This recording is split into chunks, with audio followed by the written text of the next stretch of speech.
গতকাল রেমালের দাপটে গোসাবার গোমর নদীর বাঁধ, কাঁচা বাঁধ, মাটির বাঁধ, এই গোমর নদীর উপরে যে বাঁধ তা বিভিন্ন জায়গায় ধসে যায়। নাগারে বৃষ্টি চলছে, ফলে বাঁধ মেরামতির দায়িত্ব নিজেদের কাঁধেই তুলে নিয়েছেন গ্রামবাসীরা। আজ সকাল থেকেই তারা প্লাস্টিক দিয়ে, ত্রিপল দিয়ে বাঁধ মেরামতির কাজ শুরু করেন।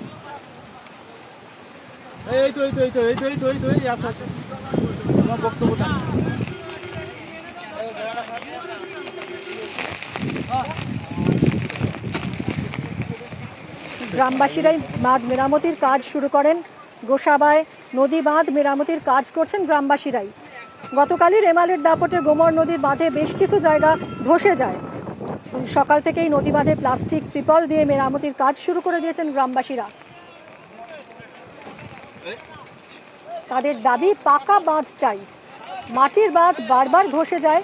গত রাত কার্যত নিদ্রাহীন কেটেছে গ্রামবাসীদের। ঝড়ের আতঙ্কে ভুগেছেন তারা, তার উপর বাঁধ ধসে পড়েছে। সকাল হতেই ত্রিপল দিয়ে, প্লাস্টিক দিয়ে বাঁধ মেরামতির কাজ শুরু করে দিয়েছেন গ্রামবাসীরা।